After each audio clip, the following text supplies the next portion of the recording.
Seawald, and this is Authentic Parenting, a podcast about growing ourselves while raising our children. I'm a psychologist, educator, and parent coach, and on this podcast, I explore how you can connect to your authentic self, practice radical self-care, and raise emotionally healthy children. Let's break the cycle of generational trauma for a more peaceful, kind, and compassionate world. Today, mastering the art of validation, how to make people feel seen and understood. How good are you at the skill of validation? Personally, I consider myself to be pretty good at it. But let me tell you a story that happened recently. A friend of mine who was going through divorce and was waiting for the final documents in the mail. Upon receiving the documents, she texted me a message saying, "It's all over, done." My reply to that text message was, "Yay, congratulations." The moment I sent that text message, I realized I made a mistake. She did not respond back. I thought to myself, what if she doesn't feel like celebrating? The next day, when I met her in person, I asked her, "How did that make you feel when you received the papers in the mail?" And guess what? It turned out she was not in a celebratory mood at all. Needless to say, I changed my approach and tried to validate appropriately. So what is validation and why it's so important for relationships?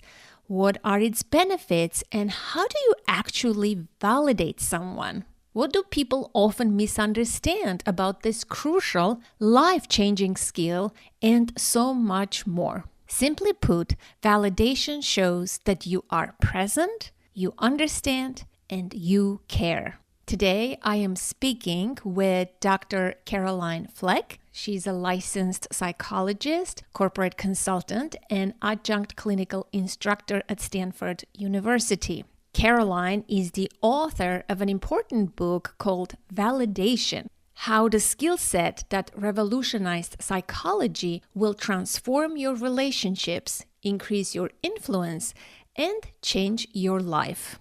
She received a BA in Psychology and English from the University of Michigan, followed by an MA and PhD from the Department of Psychology and Neuroscience at Duke. Caroline has served as a supervisor and consultant for some of the most rigorous clinical training programs in the country. She is a respected voice in psychology and has been featured in national media outlets, including the New York Times, Good Morning America, and the Huffington Post. In her private practice, Caroline works with adults, adolescents, and couples. She specializes in dialectical behavioral therapy, DBT, and other cognitive behavioral treatments. I hope you will find this conversation helpful and actionable. Please enjoy, and thank you for listening.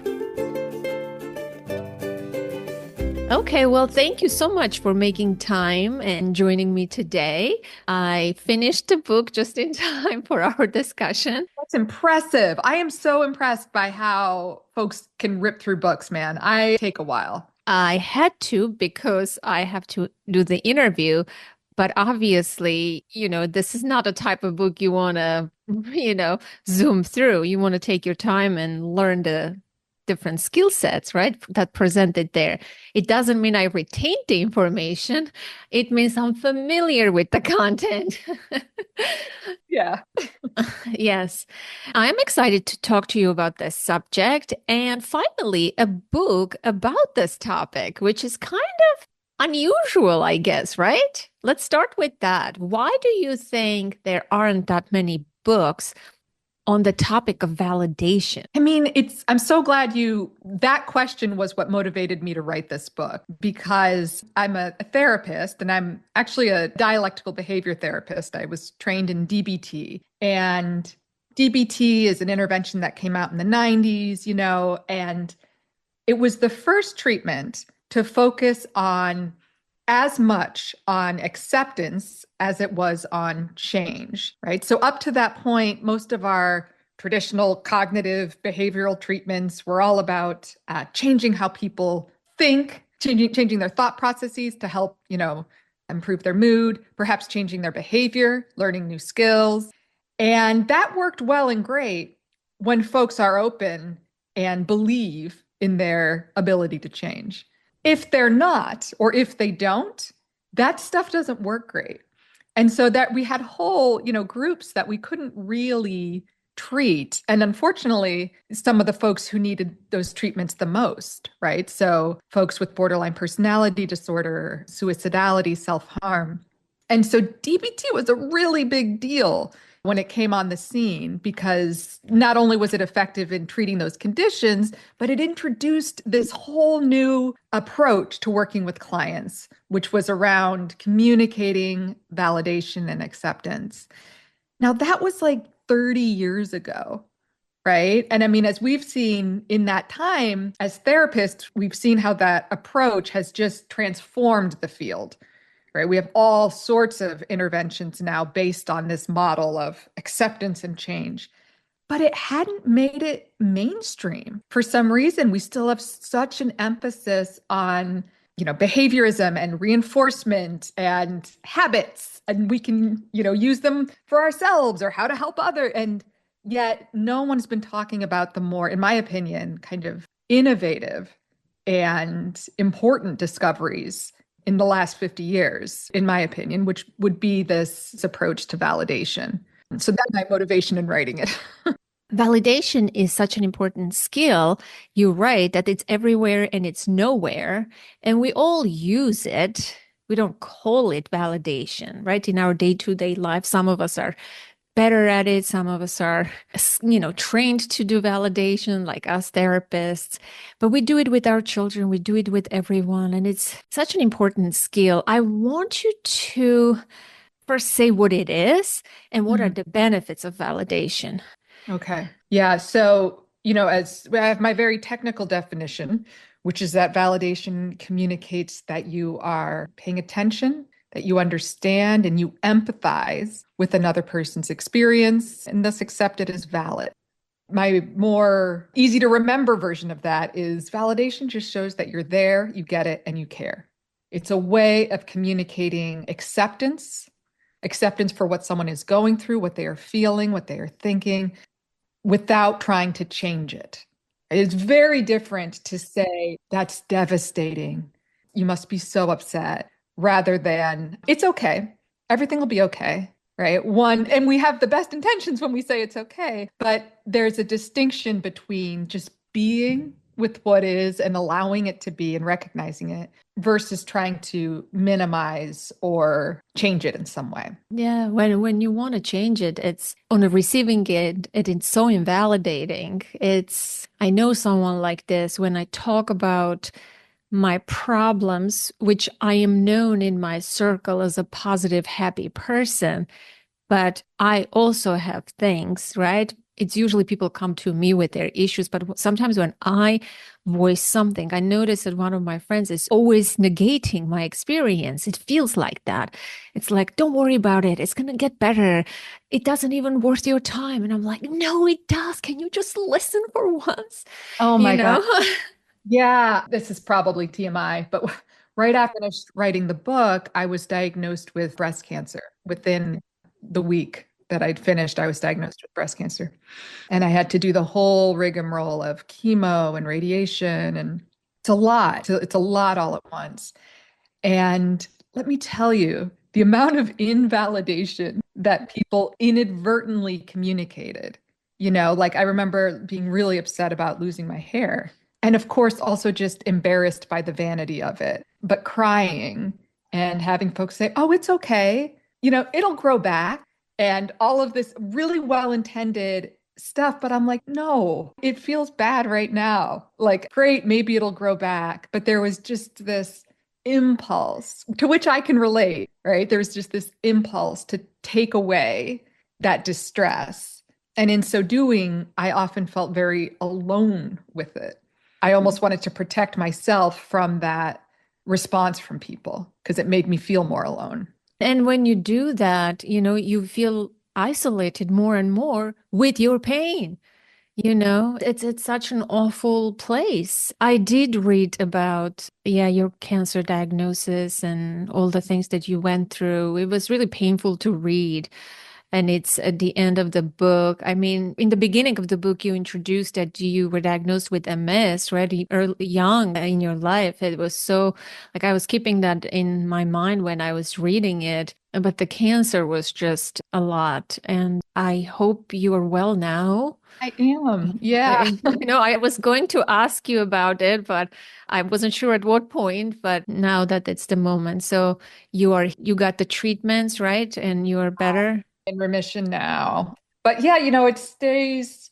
I always thought it would be like an often, you're better, you have it and then you're better. But the reality is, you're always then taking medications and your lifestyle has changed in so many ways. I But you know. just have to accept it, and that's what is. Yeah. Yeah. No, acceptance is the hardest part. Like you said, if you want to implement change in your life, it begins with acceptance. And to me, I've talked about this on the podcast a lot with several guests. And I saw that Seth Gillihan blurbed your book. He's a friend of mine, another podcaster, and I did a live podcast event, and Seth was my guest. And in that conversation, we talked about radical acceptance of ourselves, our reality. And it's such a rich and deep conversation. And to me, acceptance begins with loss, getting, accepting that loss first, right? Like crying and accepting the loss, grieving, and then acceptance comes. It's like there is that prerequisite. Yeah, acceptance is hard. Sometimes that gets us trapped in our own suffering, unfortunately. I think one of the more hopeful things that I've found specifically through all these years of practicing and teaching validation is that the funky thing about acceptance is that once it lands, I think folks do become much more receptive to change in a lot of ways. They are more willing to listen to your advice or problem solve. It's not an either or, which I think is how in our minds we're afraid it will land. Like if I accept this, then I'm just going to reinforce it or the person's going to spiral. When in reality, that's not how it tends to play out, right? We're more likely to listen to someone if we feel like they understand where we're coming from. So that's always my hopeful perspective on acceptance, is that it actually is a catalyst, or it can be a catalyst for change. Hey, this is Anna with a quick announcement. Authentic Parenting is a free resource, and support for this podcast come from listeners like you. Your contribution helps cover the many costs associated with the production of the podcast, hosting, producing, and especially post-production. This is an ad-free show, and donations are greatly appreciated. To make a one-time donation in any amount that you desire, or make a monthly donation, go to authenticparenting.com/support. Once again, authenticparenting.com/support. Thank you for your generous and kind support. That means the world to me. Now let's get back to the show. Yeah, and to your point of validation, you wrote this entire book about it. I think part of the acceptance journey, at least for me, is receiving validation for my experience at least from someone, right? We are social communal beings. And if you're alone in your misery, you're having a hard time accepting it. When someone validates it, path to acceptance accelerates. It does. And, you actually hint at something else that I think is really missing for most of us. And that is the practice, the ability to validate ourselves. And I think it makes perfect sense because we come from very problem-solving oriented places as a culture within our family systems. We've been told, don't worry about it, it's okay. And there's something at odds there internally when it doesn't feel okay. And so the ability, learning how to validate yourself in the absence of having had that modeled for you, I think is really hard to figure out as an adult. Honestly, my path toward that, I really only began to make strides when I was working so much on validating others. It was in that process of trying to find the kernel of truth in their experience. Why are they thinking or feeling whatever this way? That I began to get better at doing that for myself, if that makes sense. Of course, yes, of course it does. I think most people struggle with this, right? With self-compassion specifically, and self-validation is kind of self-compassion, the way you talk about it. I think you distinguish them, I think it was the last chapter, right, on self-validation. I was reading it last night and I'm like, yeah, this is interesting. I'm definitely going to ask her about this because this is authentic parenting. We talk about this. Self-compassion is so hard for many of us, right? It is very hard when you make a mistake, when we're so hard on ourselves. We internalize that from our parents, from our culture. It's the way we talk to ourselves, treat ourselves. It's ridiculous, really. It is. One of the more interesting things about parenting, too, that I found is that when our children aren't succeeding or are struggling in some way, we often use that as another opportunity to invalidate ourselves as bad parents, as failing them. And we just internalized this. And so much of our emotion with them is a reflection of our turmoil with ourselves on these issues and our inability to really see the validity in our approaches and what we're doing and what we're trying to do. I think that's just parenting is the one job that I think is so distinct in that way. We just internalize so deeply when things aren't working in a way that we don't, perhaps in other professions. Yeah, absolutely. I agree with that. We take it so deeply personally, their achievements and their misfortunes and their poor grades and their poor behavior, everything is, So what are the benefits of validation for relationships and parenting, just in general? Oh my gosh, I could write a book. Oh, I did. You did. You have great points Yeah. in there. You just give me a little bit of overview. Yeah, so validation can achieve a lot, obviously. I break down kind of the positive things you can expect from it into kind of 5 categories. So the first and foremost is that it improves relationships. I mean, it just does. Validation is the language of intimacy, right? It is hard to feel all of the other positive qualities of a relationship, love, compassion. It's hard to feel that if you don't feel seen. If someone doesn't see you, then whatever love or affection they have for you, you almost don't trust based on a mirage or something else. So at the most basic level, it's critical to improving relationships. It's also remarkably effective as a skill to incorporate in the context of conflict. And so validation skills, although they're not called that, feature prominently in couples therapy and parenting protocols. It has this effect on the nervous system of regulating us. When we feel validated, we physiologically calm down. I always say it's like putting an adorable cat filter on your face during a Zoom call or something, like when you guys were arguing, people just they can't stay mad at you in the same way. It just softens. And this is a well-established effect. I don't think it's something we think about unless you're kind of trained to. So improving the relationships, managing conflict. The other that we spoke about was its ability to reinforce change. That's how therapists often think about it. Like validation is a really powerful reinforcement. If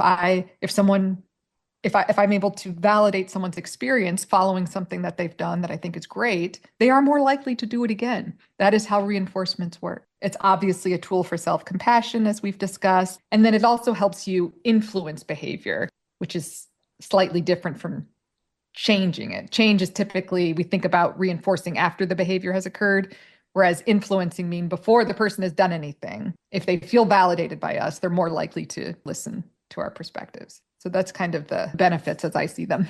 What do people misunderstand about validation? A couple big ones. I'm so glad you asked that. One is that it's agreement, that I can only validate somebody if I agree with them. Nowhere was this more obvious to me than in the last several months during the political storm that we have all found ourselves in. There's just been this inability to talk with each other when we don't agree. And this is where validation is your secret weapon. So, in the book, I talk about the fact that I'm a vegetarian. Don't eat meat. Okay, between you, me, and all your listeners, it's for animal reasons. Issue that's near and dear to my heart. But I can validate why somebody would eat meat. I completely understand that perspective. And if I wanted to validate, even though I don't agree with it, if I wanted to validate somebody, I could. Yeah, it's really hard to have to switch up your entire diet. It's harder to order at some restaurants. X, Y, and Z, X, Y, and Z. I can validate that perspective without agreeing with it. So that's one misunderstanding. I think the other kind of more popular culture, one that we see in popular culture, is that external validation is bad. Like we should not seek external validation from others. And really what's happening there is folks are confusing validation with praise. So praise is a judgment. Praise says, I like the way you look, or I like the way you perform. Validation communicates acceptance. It says, I accept who you are independent of how you look and perform. Every single person needs to feel accepted. That sense of belonging brings out the best in us and our relationships. So I want people to be seeking validation in their relationships. I absolutely want them to have that expectation that the people they're with see them and accept them. Now, if they're just excessively seeking praise, that can obviously be problematic, right? Because to get praise, you often contort yourself in all sorts of ways and put on all sorts of many layers of makeup or what have you to appear like something that would meet somebody's expectations. That is distinct from validation, in which there are no expectations to be met, if that makes sense. It does. Yeah. I think it's important to emphasize that when we validate, we don't necessarily agree. It's not an agreement. You're validating someone's inner reality, inner experience, their feelings without changing them. And I like how you write in the book, validate the valid. Yes. So let's talk about this. How do we determine what to validate? What's valid? So this is another place where I think psychology and the research that's been done here is very helpful, because a validation it's not a blanket statement or communication. In other words, I can see how someone's feelings may be valid, but what they do in response to those feelings, say running away from home because they feel disrespected. I can understand feeling disrespected. Running away from home to me is not valid in that it's not effective. So we've got emotions, behaviors, and thoughts. I could validate any one of those three, a person's emotions, a person's behavior, or their thoughts. I do not need to validate all of it. Okay. But in my work as a therapist and then extending that into my life as a human, I always try and find the kernel of truth in someone's perspective. I'm looking for what can I validate? Because as humans, we are wired to look for what we don't agree with, what stands out as wrong in the environment. And it's like this shiny thing that we can't look away from. We just gravitate towards it. And in so doing, we disregard the other stuff that is valid in what's going on there. So I think you get really good at this as a therapist because you're working with folks who often have very distorted thought processes or very dysregulated emotions. And you got to be nimble on your feet to find, okay, I don't see anything valid in what they're thinking there. Can I see validity in what they're feeling? It's a tremendous skill. And I would really encourage folks to just, okay, again, between you and me, and this is weird TMI. Oh, this is going to get me in trouble. I'm obsessed with serial killers. Sounds so weird. I know. I love looking at that experience because it seems like the hardest place for me to be able to validate. And I want to see, is there anything in that person's experience that would make sense to me? Could I just try and understand how they got from point A to point Q, in terms of from being a kid to what they're doing as an adult? And I really just love that exercise of seeking validity where it's hardest to find. I have to say I have the tendency too. It's a strange thing, and I have been accused of, oh, you're offering explanations or justifications for such and such, for so and so, for that person, for that client. But I do have that tendency as well. And you write in your book that you're a sensitive person, like from young age, you like I can relate. I'm a very sensitive person and I attune to people and things like that. And I'm wondering if it's coming like from that place or something else. I mean, we can psychoanalyze this forever, but it's quite interesting. And I think in most cases, yes. Like yesterday, I was talking to a client. It's funny you say that. So thoughts, feelings, and behaviors. This client was telling me this story, and the thoughts were not making any sense, obviously. Like in my mind, I'm like, this is a little too far-fetched. This is crazy. This is not even like I was looking for a place to validate her experience, but then I found something in the emotions, very little something, right? And when you validate, it opens up. And then they have a perspective themselves, right? Their perspective shifts when they feel validated in their feelings.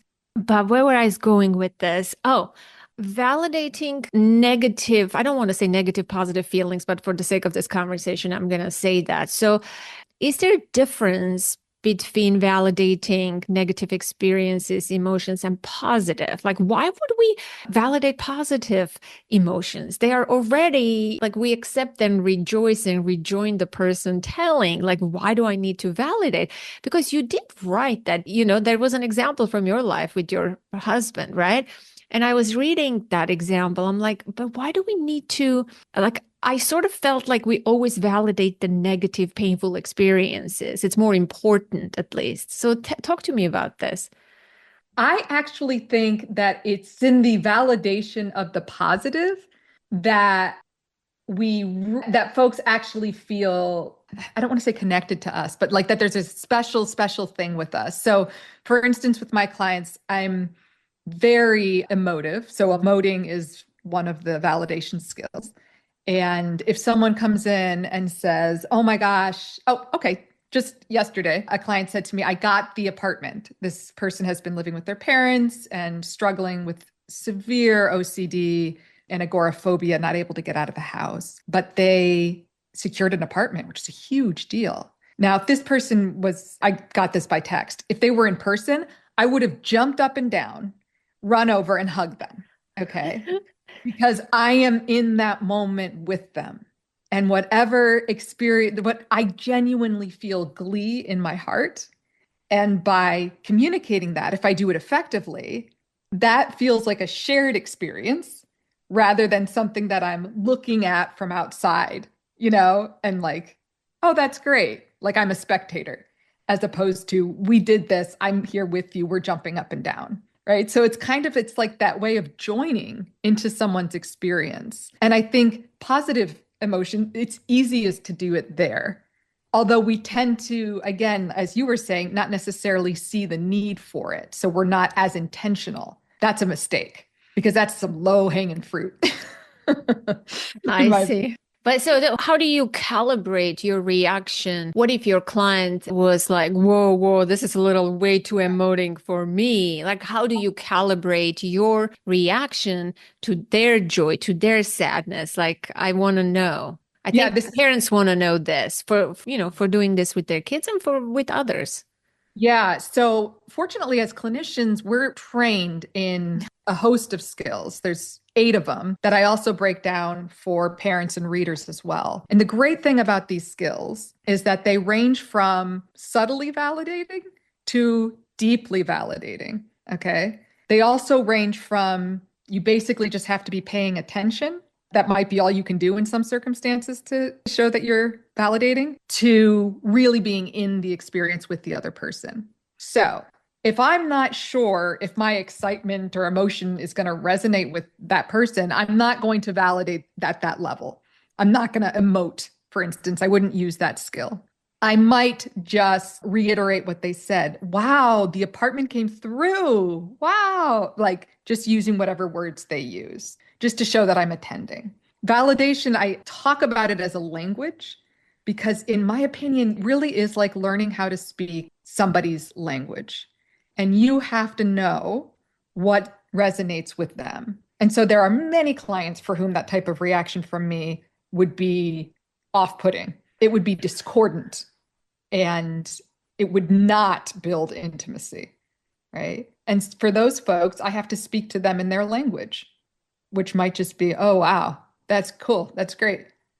Depending on the person, that might be what they need. And so it takes a fair bit of experimentation. You use these skills to help you experiment and figure out where to land with folks.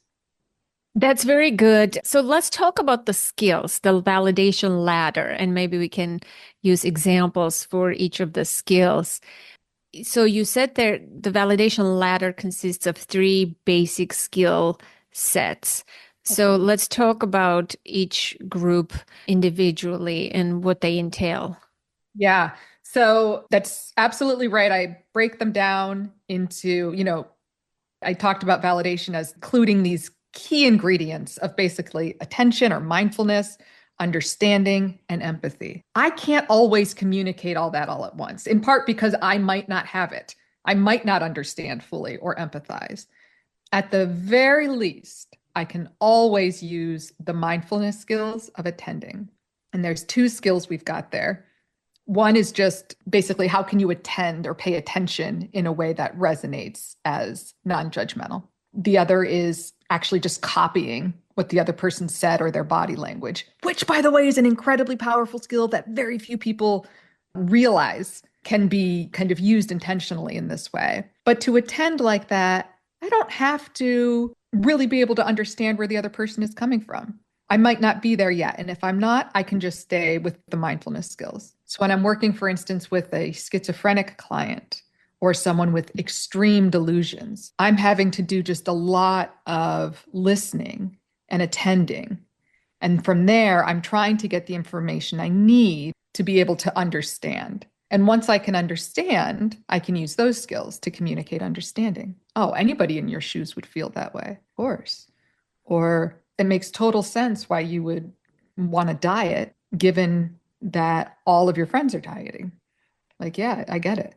If I have any more in the tank, I might even be able to empathize. And interestingly, simply the process of communicating understanding enables us to begin to empathize with the other person. And so it's weird, by simply using those understanding skills, I can then often empathize. And then I can use those skills at the very top, which are self-disclosure, emoting, which was the big one I did there, in taking action. Yeah, can you speak about potential pitfalls during the stage where you are observing and attending or asking questions? Like someone can be annoying, for example, right? Like if somebody says, "Oh, my boss, blah blah blah blah blah blah," some kind of complaint, and you repeat exactly what they said or parrot them, that could be really annoying. Or I want you to speak about authenticity, like you have to be genuine to be able to do this. Otherwise, it can feel so fake and off-putting. What other how can you speak a little more about those two things, or maybe potential pitfalls in using the skills? Yeah, with attending, I have this strategy called the A game that I frankly developed because once I went full time into my practice, I found that I was often incredibly bored. Like people were telling me things that they cared so much about that I'm just like, I don't care. Like your neighbor is now head of the party planning committee. Like, okay, like why we're going to spend an hour on this? Like it just, my mind starts to wander. Started playing this little game in my head where I would try and figure out, okay, what's this person's point? Why does it matter to them? And how, in my mind, how could I make this more concisely or sharper? I don't have to say anything, but I am just kind of playing that game in my head of trying to solve for why this matters to them and how I could say it better. And that simple practice transitions me out of daydreaming and also focusing too much on what I'm going to say next. Because that's where we tend to go when we're listening, is where do I come in? And in so doing, we're not hearing the other person. And so, at a bare minimum, just doing that, again, you don't have to even say anything. You're just kind of doing that in your head. That's a pretty safe way to go. Within that game, you can ask some questions and you can make some comments. Okay. But it's really just about paying attention. With copying, which is what you also mentioned there, I talk about in the book, you can copy people's body language, literally copying what they do, which, by the way, everyone needs to experiment with this week because it's so wild. The research on copying is just freaking fascinating in terms of how it changes how people react towards us. So, for instance, when waiters repeat an order, they receive significantly higher tips. They're literally just repeating the words that were said. There's also sorts of fun studies there. But you're right. If you sound like a parrot, that's going to be weird. So what I focus on if and when I'm copying words, is more just the adjectives that people use. So if they say like, oh my God, it was so disturbing. She, called me up in the middle of the night. I might just say like, oh my gosh, yeah, that's disturbing. While like nodding my head. I'm just kind of pulling out the details that they highlight. When you get too mechanical about it, or you do I hear you saying that No, you. I know, I hate that one. I think that was from the 80s with like some couples. Oops, sorry. Yeah. Some couples therapy somewhere started Yes, I hate that one. Oh my gosh, it's so so bad. phony. It reads as like in your world. So none of that, none of that. It's just like, okay, what stands out to this person? And let me echo that. Let me reflect that. Usually in my application, I'm sorry, I'm laughing because it reminds me of something. Usually when someone starts a sentence, I hear you, it means they don't hear me, they don't understand, they can't empathize. It's the opposite. Funny how it's become that. I heard her saying that I'm like, no, you didn't hear her saying it. Yes, yes. In my work, I work with co-parents.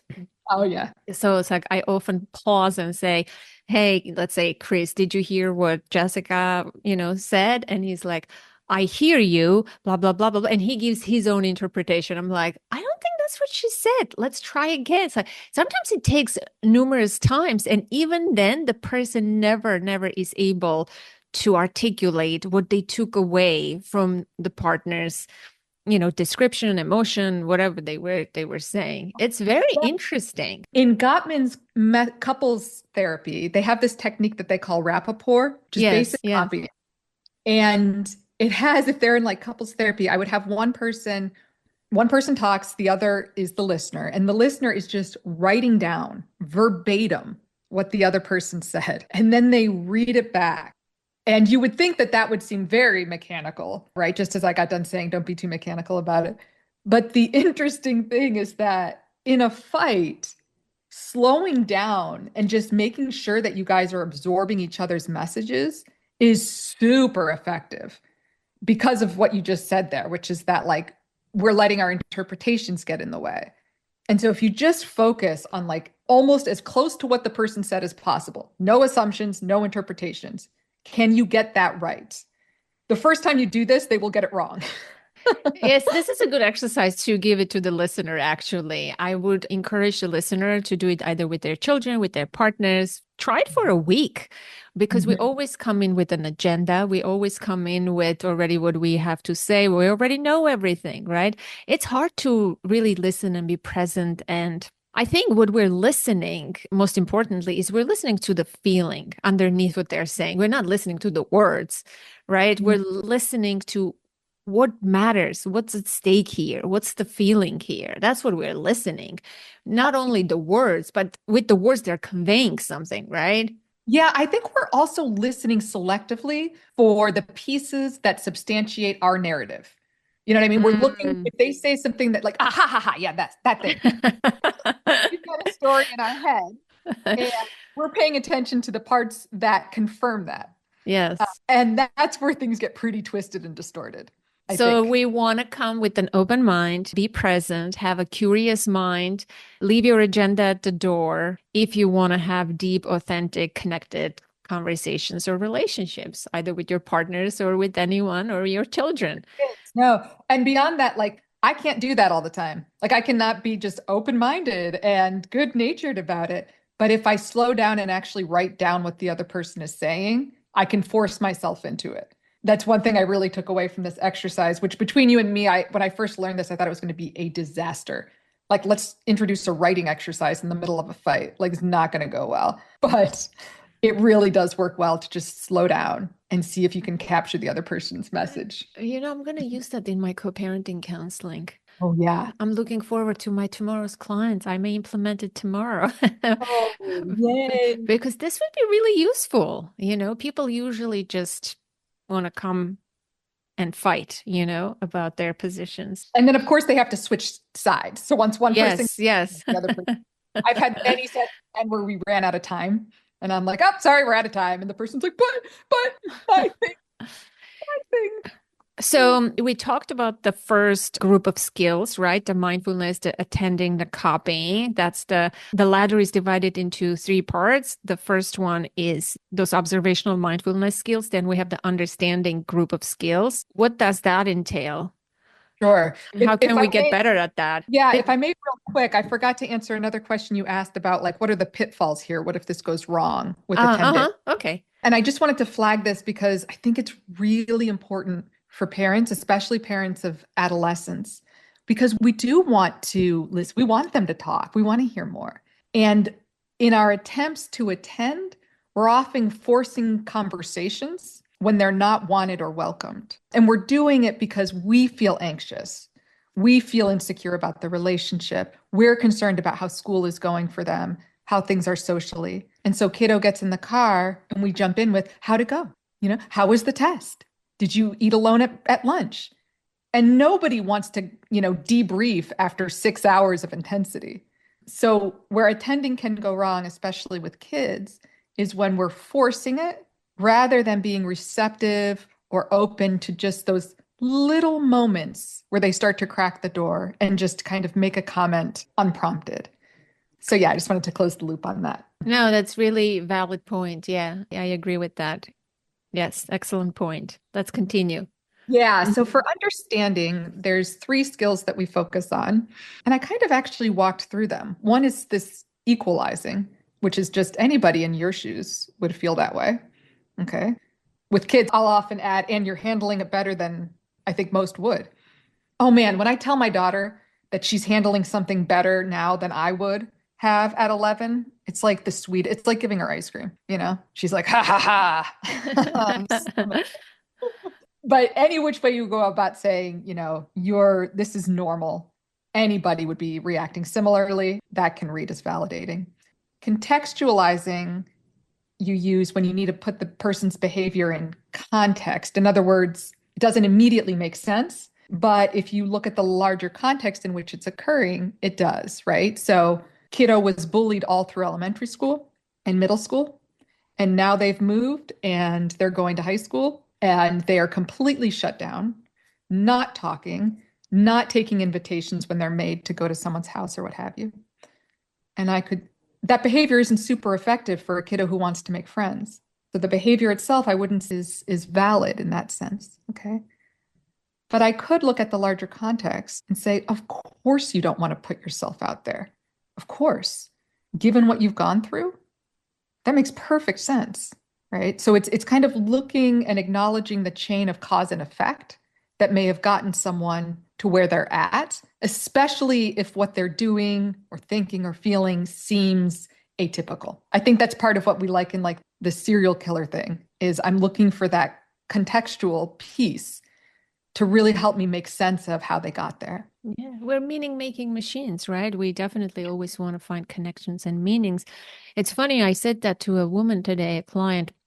She has 4 children. All of them are neurodivergent, and she's having a lot of it's hard. I said, of course it's hard for you. Who else can do this better? I said, you're doing it better than anyone I know. You have 4 neurodivergent kids. You're doing this. She's like, you really think that? I'm like, yes. And it's just like, I could see like how it was validating for this person. And it's the truth. I wasn't making this up or faking it, right? It is the truth. And that's so important. The context, But it's really important what you just said there about you're not faking it because you cannot fake this stuff. I think this, and it's like, oh, okay, I could use that. Like I could say what I need to say to get. It's really got to be authentic if it's going to land. Otherwise, you're a politician. You're saying all the right things, but the person feels intrinsically like this isn't going to change any. This isn't real. It's funny. I get a phone call. I have this, people call me for consultation. Whether it's the right fit or something like this, and they have a court order. Usually they have problems, right? And I listen, and I'm genuinely interested in people. I love people. I love their problems. This is my profession. And sometimes when I hang up that like 10-15 minute conversation call, I always hear at the end, they're like, thank you for understanding me. Thank you for listening to me. I reflected later. I'm like, why are they saying this? It's because even if it's like a test, call, I always say something validating to their experience because I don't know who they are. They're coming, it's a blank slate, right? I'm seeing them as a pure human who is struggling with something. They might be guilty if we looked at their court papers. They might even be the guilty party. But when they're like, I haven't seen my son for 3 months, I'm like, oh man, that's devastating. That loss, how could you? And they're like, I really want to work with you, and it just validates people's experience. You have to be open, authentic, and true and not fake it. Yeah. And then again, I love what you also had there, which was, I want to work with you, right? Like, if I feel like you get it, that's the person I want in my camp. That's the person who's I'm most likely to listen to. It builds trust. It builds trust. There was this really fascinating study, I think it was out of the University of Oregon, that looked at adolescents who opened up to their parents. They found that adolescents who expected their moms to use this one validation skill known as self-disclosure, were more likely to open up to their parents. And there's another study that found that when girls, again, expected to be met with validation, they were more likely to give more information and more details about what they were going through. If they did not expect to be met with validation, they reported very little, which makes right. But it was just fascinating to me, first of all, how dialed in kids are to that. You ask people, how do you think you'll be validated? Nope. And then you see what goes on in the conversation and they share very little. Do you expect to be validated? Yes. Review that conversation and it's authentic in both directions, which I think is really, yeah. It's fascinating, fascinating. So contextualizing, what's next? Third, yeah, the last one there is my favorite because it's a Jedi mind trick. It's proposing. We also refer to this sometimes as mind reading. So it's saying something the other person hasn't articulated yet, but that you suspect they might be thinking or feeling or wanting to do based on what they've shared. There was this great interview with Oprah and, oh my gosh, what is her? Meghan.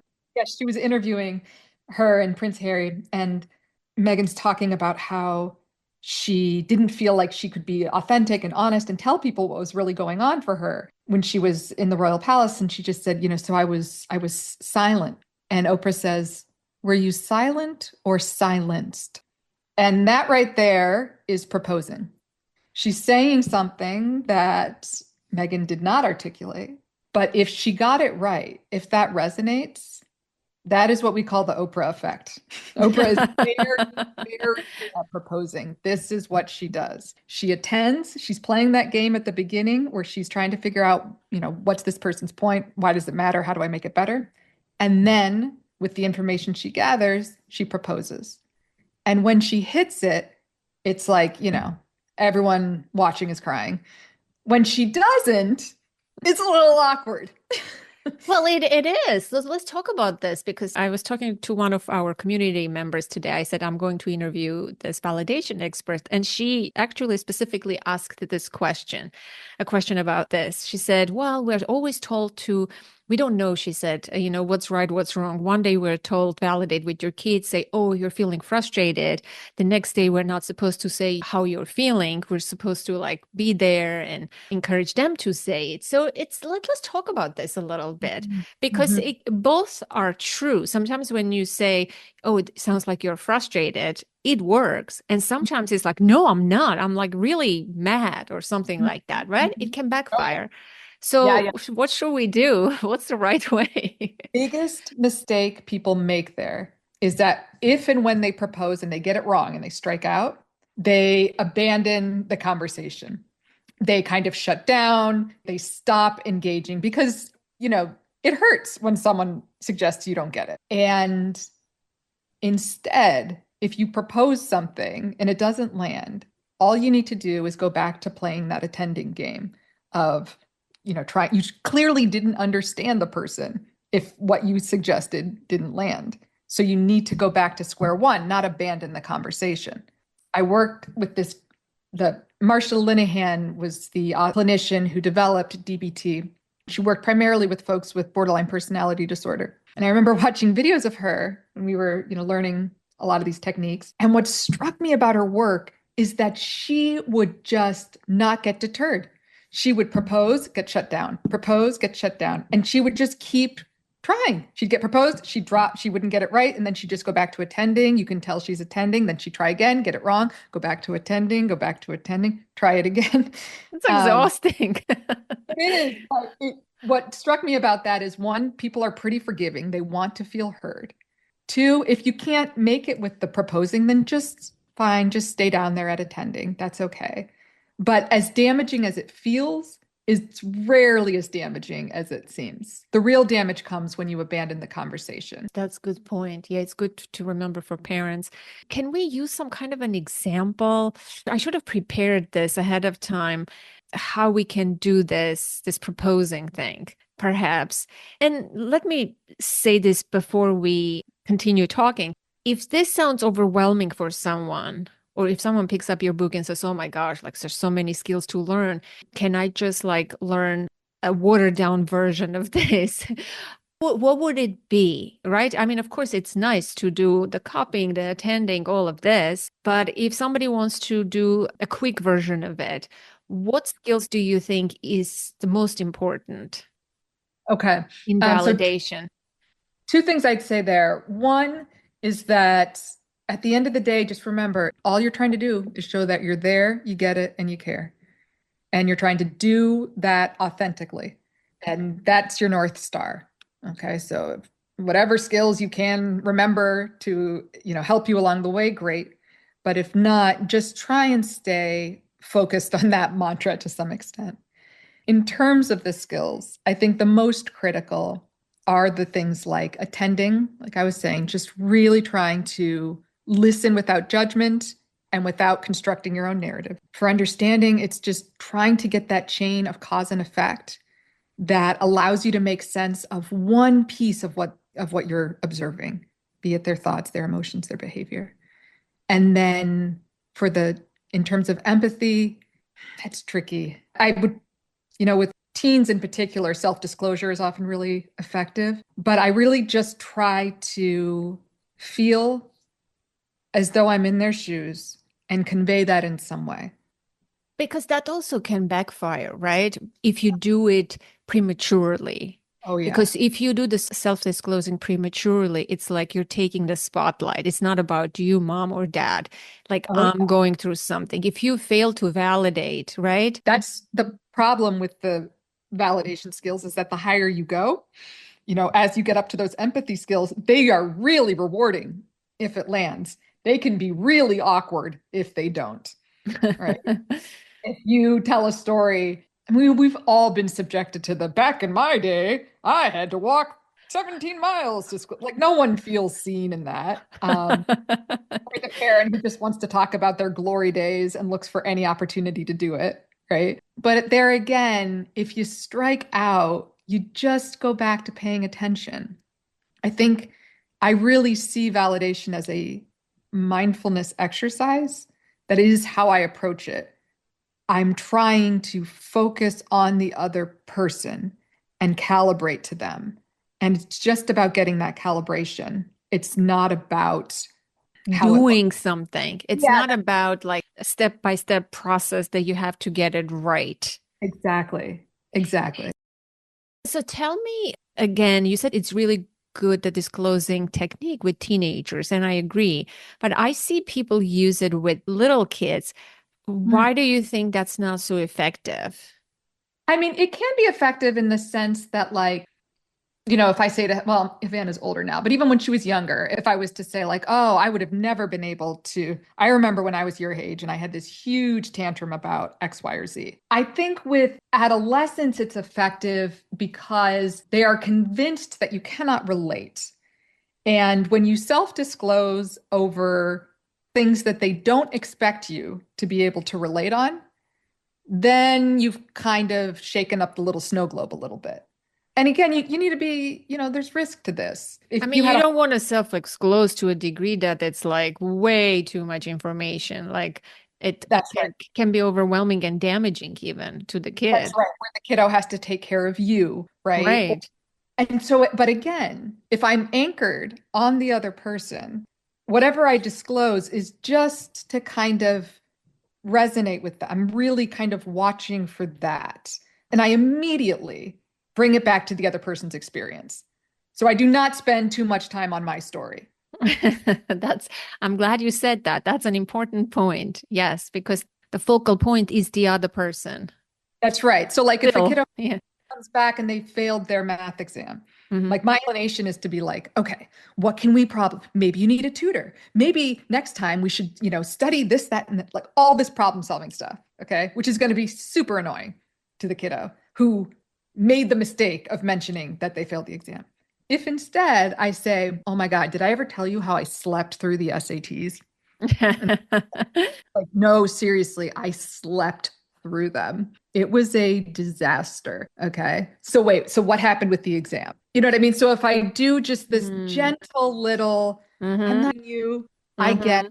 and I'm not going to spend the whole time talking about me. Mm. But it's just this little, I keep doing this motion that folks can't see, which is like it's a little opening, like a door opening is what I'm trying to, and I'm trying not trying to, blow it wide open, but just like there's a little bit of space for Hmm. us to go through, I think. Yeah. Yeah, that makes total sense. Wait, we talked about we're in the empathy skills, right? Yeah. Disclosure, just talked about emoting, Emoting, yes. which is showing how you actually showing your actual emotion in response to something. So in much the same way, a kid comes home and they're excited that they're going to prom. They were asked by the person they wanted to be asked by, and jumping up and down with them and putting on some really awesome music to dance party it out to for 30 seconds is a way of showing your genuine emotion. You're not copying them in that moment. You're joining them. You're not like somebody who's on the sidelines watching. You're in the moment with them. And this can happen as well with negative emotions. I frequently tear up with my adolescent clients when they tell me about upsetting, devastating things that happened because it's devastating. Oh my gosh. Yeah, this reminds me of something. Sorry to cut you off, but I had one client. I also emote with my clients, and she was like 14 when her mom threw her out. And she Oh was God. like 28 at the time when I was working with her. But she was telling me the story how she ended up on the streets. And I started crying, and she said to me, "Why are you crying?" I said, "Well, this is so painful to hear. You were a kid. You were," she's like, "You're crying for me?" And she started crying too. Oh my gosh, yes. So it was like such an important moment. Okay. What if someone is not good at identifying their feelings? How can they then emote with, especially with the negative feelings, Mm. right? That could be tricky. Oh, it's very tricky. And so that might not be your go-to. That might Mm, be something you work up to. However, I think the step there is just to reflect afterward. What was I feeling? Like how did I feel in that moment? What would it have looked like to express that?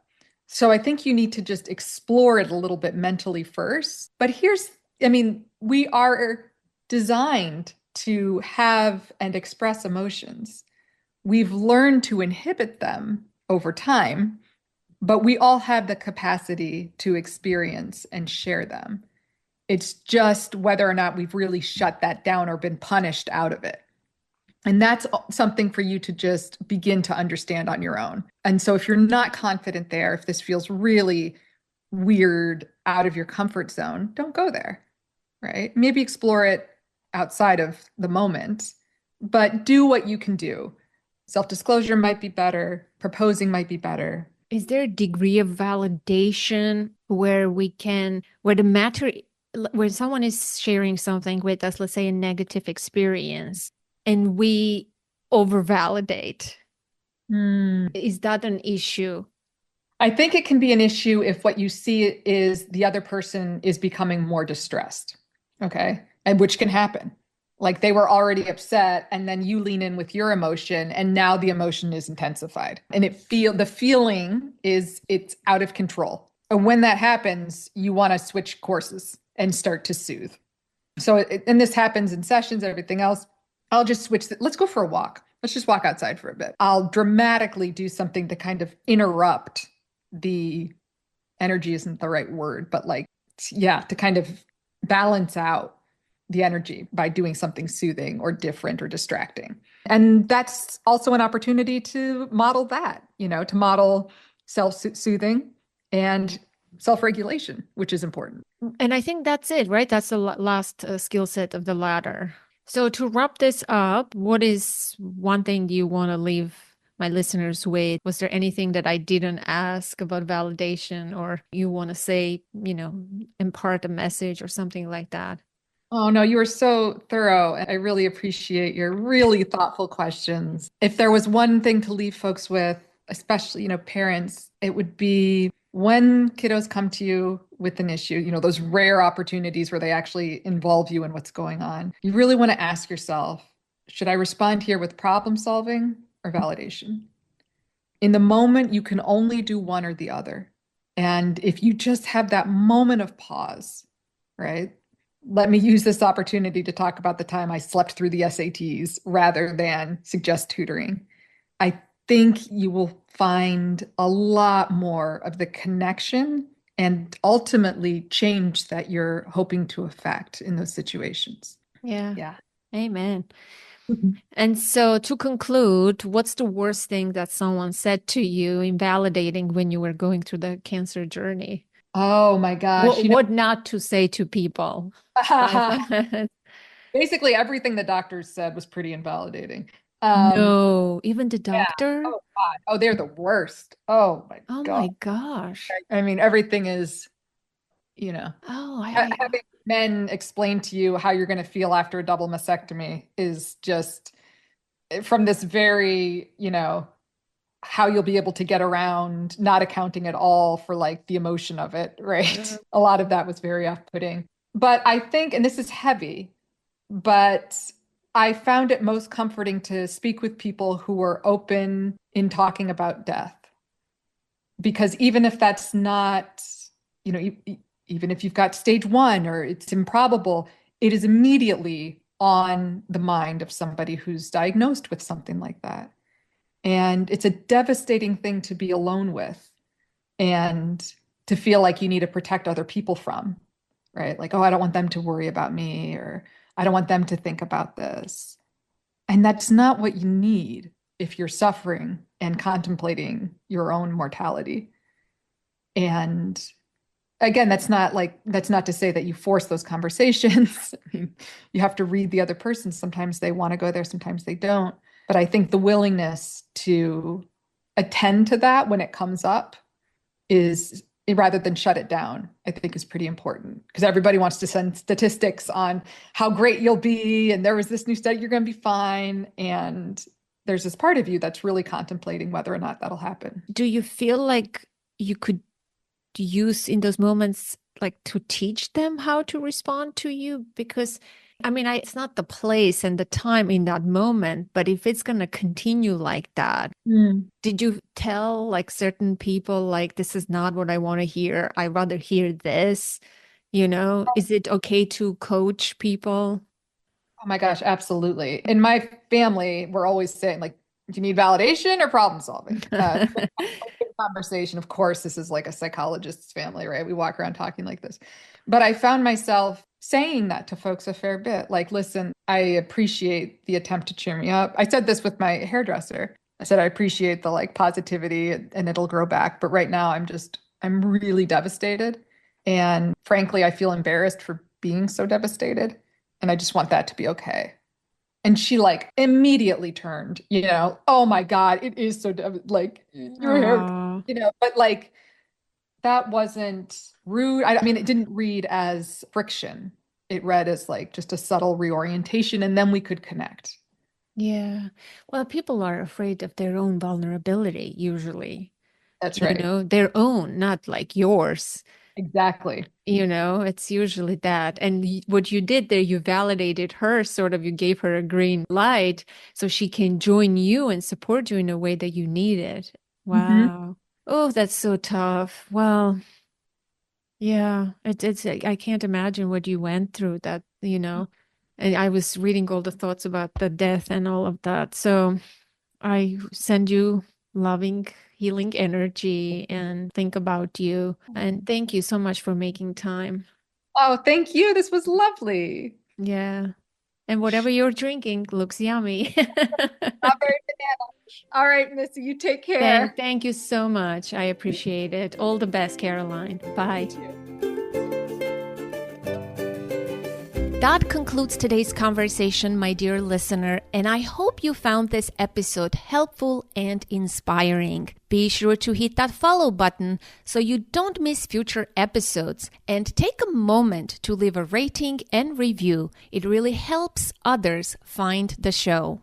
I would love to hear your thoughts and takeaways. Join the conversation in the Authentic Parenting Facebook group or visit the contact page at authenticparenting.com/contact to get in touch. Authentic Parenting is an ad-free show, and your donations is what makes this podcast possible. Support the show by visiting authenticparenting.com/support or becoming a patron at patreon.com. Your contributions make it possible for me to continue bringing you weekly episodes. And as always, connect to the present moment, to yourself and your children. Until next week, I am Anna Seewald. Thank you so much for listening.